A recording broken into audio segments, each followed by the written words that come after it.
அமைச்சர் கீதா ஜீவன் வந்து தூத்துக்குடியில ஒரு நிகழ்ச்சியில வந்து துணை முதல்வரை தொடர்ந்து அநாகரிகமாக பேசுறாங்க.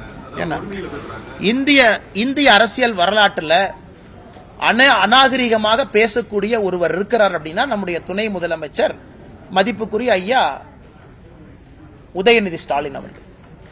நான் அந்த பழைய விஷயத்தெல்லாம் பெண்கள் இருக்கிறாங்க, எங்க சகோதரிகள் இருக்கிறாங்க, நான் பேச ஆரம்பிச்சா அது தவறா போயிருங்க. அம்மையார் சசிகலா அவங்களை பத்தி என்ன சொன்னாங்க, அண்ணன் எடப்பாடி அவர்களை பத்தி என்ன சொன்னாங்க, ஐயா மோடி அவர்களை பத்தி என்ன சொன்னாங்க, மோடி அவர்களை 29 பைசா மோடி, எத்தனை விஷயம் சொல்லிக்கிட்டே போலாம்.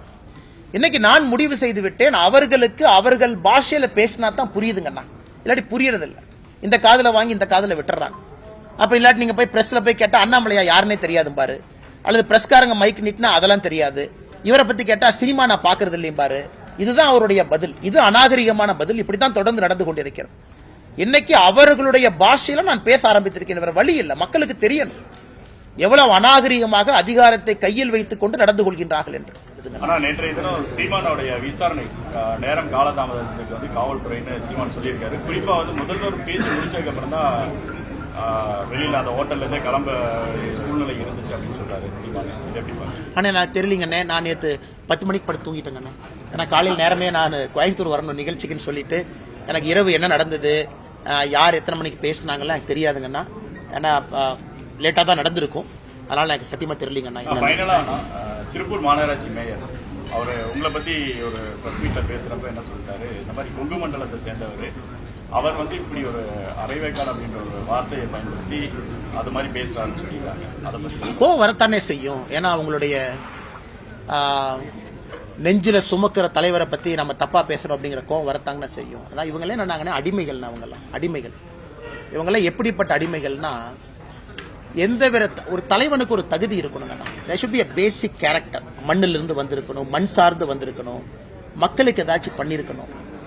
அவர்கள் எல்லாம் தலைவர்களா ஏத்துக்கிட்டு சுத்துற கட்சி இந்த திமுக. உதயநிதி ஸ்டாலின், இன்பநிதி அவர்கள். உங்க திருப்பூர் மேயர்லாம் போய் இன்பநிதி ஸ்டாலினுக்கு சேவை பண்ணுங்கன்னா போய் சேவை பண்ணுவார், அந்த மாதிரி ஆட்கள். அதனால இவங்க சொல்ற கருத்துக்கெல்லாம் பதில் சொல்லி என்னுடைய தரத்தை நான் தாழ்த்திக்க விரும்பலீங்கன்னா, நான் உதயநிதி ஸ்டாலின் அவர்கள் ஒரு தலைவராகவே மதிக்கல. ஆனஸ்டா சொல்லணும்னா அதை விட எத்தனையோ பஞ்சாயத்து தலைவர்கள் நான் பெருசா மதிக்கிறேன். ஏன்னா அவங்க எல்லாம் மண்ணிலிருந்து வேலை செஞ்சு வர்றாங்க. இவங்க எல்லாம் சும்மா ஸ்டாலின், கருணாநிதி அப்படிங்கிற ஒரு சர்நேமை வச்சுக்கிட்டு ஆட்சியில சுத்திக்கிட்டு இருக்கிறாங்க. அவர்களுக்கு இவர்கள் வரிந்து கட்டி கொண்டிருக்கின்றார்கள். அதனால இந்த மேயர் சொல்றதுனால நாங்க என்ன தாழ்ந்து போயிருவோமா? அதனால திமுகவை பொறுத்தவரை எங்க தூத்துக்குடியில் யாரோ சொன்னாங்களாமா, அங்கிருந்து ஆள் விட்டு என்னை அடிப்பாராமா, அனுப்புன்னு. இதுதான் ஒரு வராஜக வன்முறை, ஒரு ரவுடி கட்சிக்கு திமுக உதாரணம்னா பேச்சுல செயல்ல தொடர்ந்து நடந்துகிட்டு இருக்கிறாங்க. நானும் பார்த்துக்கிட்டு தான் இருக்கிறேங்க. அது அப்பா இல்லைங்களா, அப்பத்தான்.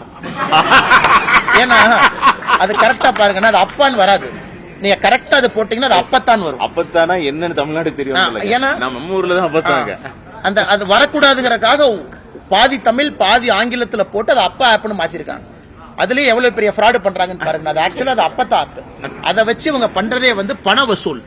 எனக்கு எல்லா இடத்துலயும் நம்முடைய ஸ்கூல் நடத்துறவங்க என்ன சொல்றாங்கன்னா, ஐயா அந்த வேட்டை பண வசூல் பண்றதுக்கு இந்த மாதிரி ஆரம்பிச்சிருக்கிறாங்க. முதல்ல வந்து 2021க்கு முன்பு சிபிஎஸ்இ பள்ளிகளுக்கு 3 ஆண்டுகளுக்கு ஒரு முறை தான் ரெனியூவல் இருந்துச்சு. இவங்க வந்த பிறகு வருஷத்துக்கு ஒருக்கா. அதனாலதான் மத்திய அரசு இன்னைக்கு பர்மிஷனே தூக்கிட்டோம். நாங்க ஏன் தூக்கணுங்கன்னா, போன வாரம் பர்மிஷனே தூக்கியாச்சு. இனி மாநில அரசு சிபிஎஸ்சிக்கு நீ அங்கீகாரமே கொடுக்க வேண்டாம். நீ கொடுக்கறதுக்கான அறிவிப்பை தூக்கிய நீ 5 லட்சம் 10 லட்சம் 15 லட்சம் வசூல் பண்ற, எதுக்கு உனக்கு பணம் கொடுக்கணும்? அது ஒன்றுங்கண்ணா. இரண்டாவது, இன்னைக்கு அங்கீகாரத்தை தூக்குனதுக்கு அப்புறம் இந்த கூட்டத்தை போடுறாங்க. அப்பான்னு போட்டு ஸ்கூல்ல பேரண்ட் டீச்சர் எல்லாம் கொண்டு வந்து அவங்கள வச்சு ஒரு பண வசூல் பண்றாங்க. இவங்க வேலையை வந்து ஏதாவது பண்ணி கல்லூரியில பள்ளிக்கூடத்துல பண வசூல் பண்ணலாங்கிறத அவங்க நோக்கம். நான் ஏற்கனவே சொல்லிக் கொண்டிருக்கின்றேன், இந்த மும்மொழி கொள்கையினுடைய பிரச்சனையே தனியார் பள்ளிகளுக்கு ஒரு நியாயம், அரசு பள்ளிகளுக்கு ஒரு நியாயம்ங்கிறனால தான் நாங்க போராடுறோம். அதுக்கு வந்து இந்த அப்பத்தா இதெல்லாம் ஒரு காரணங்கள். செய்திகளை உடனுக்குடன் தெரிந்து கொள்ள உடனே சப்ஸ்கிரைப் பண்ணுங்க.